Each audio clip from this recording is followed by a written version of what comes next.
Hi everyone, I'm Crystal McDaniel and this is my friend Eugene, Brancoveanu, and today we will be telling you about how to sing part 5, support.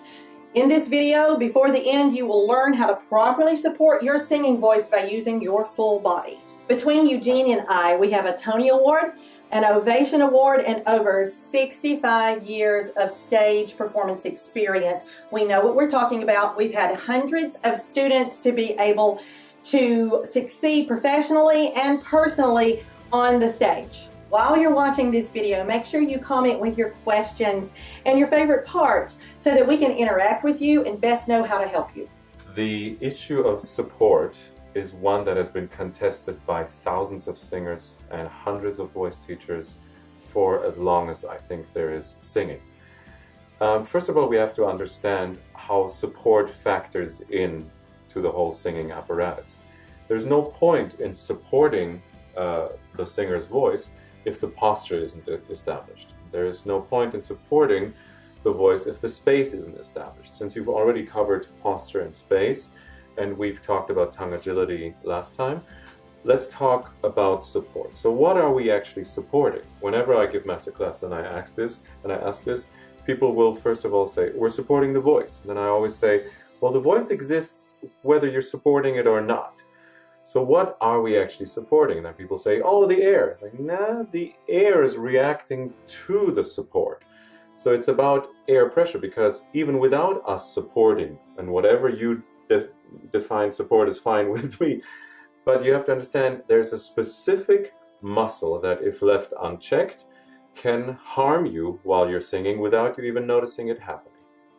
One of the most detrimental things that you as a singer can experience is that feeling of the larynx, especially towards the end of a phrase, creeping higher and higher and higher. That has, of course, to do with posture and space, but also support.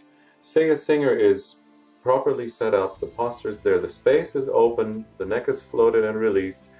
Essentially, everything should work fine, but they still feel that at the end of the phrase, no matter what they do, there's a certain grip or grabbing in the throat happening.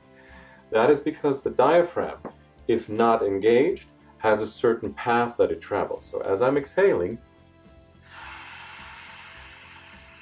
towards the end of the breath, the larynx will, the diaphragm will rise and execute a certain amount of pressure, as you can tell it's happening on my throat right now, onto the lungs, and that pressure is then pushed into the neck muscles, into your throat, and that's when we feel this tightness.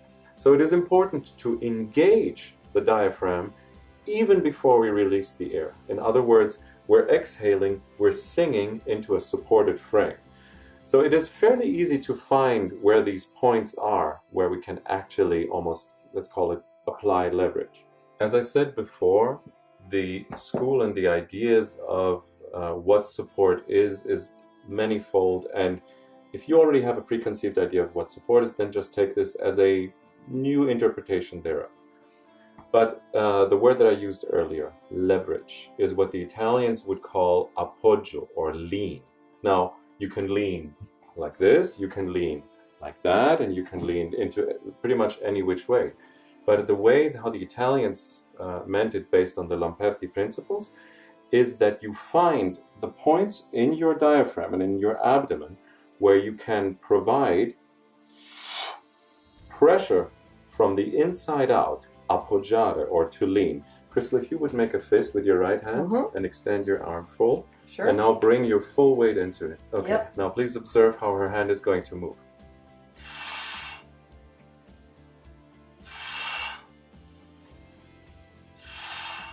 As I do that, I didn't lean into her. I truly let the muscle from the inside out provide that pressure.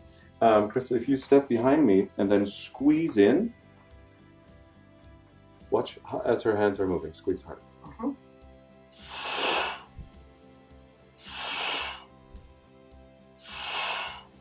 Notice how I didn't go.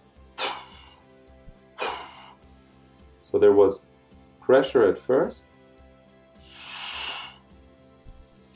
Great, thank you. As if I was doing leaning air, lean air, lean air. My teacher Neil Seamer described that almost as if you're using clutch gear, clutch gear, clutch gear on a stick shift car. Imagine if you were to put up an old-fashioned tent. The first thing you need to do is knock in all the corners of the tents, then arrange whatever structure is through the tent, and then you bring it up. But first you have to pitch the tent into the ground, and you may consider this as a way of pitching. Now, there's a certain limit to how far out this motion can be created, but it's as if I were to push into this wall. I can push until the edge, until the range of motion of my arm is exhausted. But once I get to the end of that motion, I can start slumping and pretty much give up. Or as I push, I can continue with my intention to continue leaning into the wall until the end of the phrase. And then as the air would come in, that pressure completely subsides. So we're constantly dealing with a yin-yang principle of activity while exhaling and singing, and complete passivity as the air comes in. One of the most simple tools that you can use in order to make the relationship between exhalation and a certain physical effort more palpable and attainable is by taking one, or in this case, two gymnastic bands that are elastic, and then stepping on them, making sure your feet are shoulder width apart. You've covered that on posture. Yes. And then bringing your hands forward as such, and then begin raising your arms a split second before you exhale, and then bring your arms to about 90 degrees angle. Mm-hmm. Don't go higher because you could start engaging the shoulders and thus you would tighten the neck. So this is the exercise that I'd like you to try.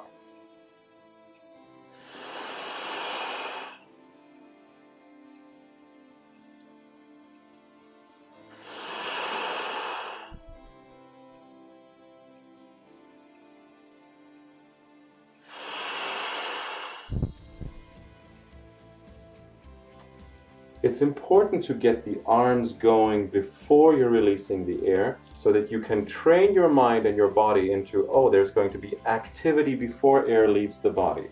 By doing that, no matter how nervous you are during a performance or during an audition, you will always have something physical that you can, in quote unquote, hold on to.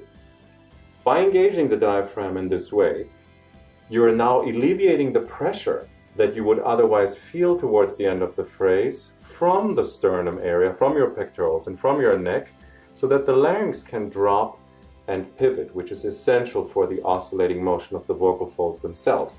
So that most singers who have mastered this, and most students of mine who have mastered this, and me myself, after I started to really engage these muscles, I then started to experience notes that seemingly before were higher and almost as if I was reaching for them, as if the chords were no longer going anywhere, especially in the passaggio and above.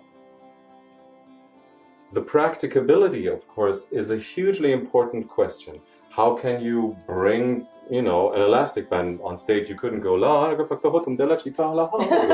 can't do that. But what you can do, and it's a very smart investment. For example, one of these, this is called a gym belt. I can't name the company who's making them because that would be we have no affiliation whatsoever, but you can get one. Essentially what you do is you wrap it around yourself, and it has a Velcro wrapping, and at whatever intensity you can wrap it around this area that is so vital, and then as you would sing, you can feel the resistance working against the muscles that are important to be that need to be engaged, and it's in a way as if you're bringing someone invisible along with you on stage, who's practically always making sure that you're staying rooted. That's a really good idea. This idea was given to me by Neil Seamer when I was 18 years old, and he heard it in a master class that Placido Domingo was using. Yeah, well, that's a really good idea. So Placido Domingo has been using this for decades. And I actually asked him about it a few years ago when I was singing in LA, and he was conducting. I asked him, Maestro, is it true that you're wearing this corset? And he said, come here. And he made me touch his flanks, and he was wearing it even then because he had to sing that afternoon. What hand did you touch him with? This one. They touched the hand that touched Plaza de Domingo. The hand that touched Plaza de Domingo. Okay, another thing you can do, I'm going to grab a book real quick. If you don't have one of those orthopedic belts at hand, simply bring a book of about this size. Hardbound would be better, but it doesn't really matter. And you hold it with two hands like this. And now watch, as I'm going to engage my lean here, this corner of the book is going to go this way, and this one's going to go up. Watch. Interesting. And you provide a certain amount of pressure. Just holding it there without enough pressure, you will not really see any effect. So you need to, not without hurting yourself, of course, but a certain amount of pressure is needed, and then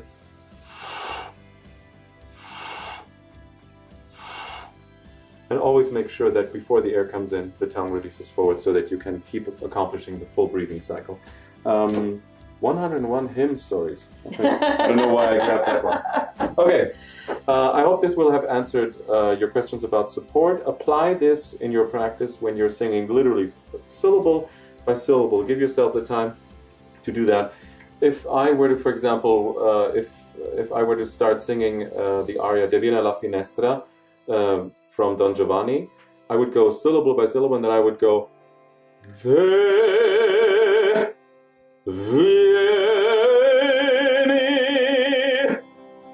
alla finestra,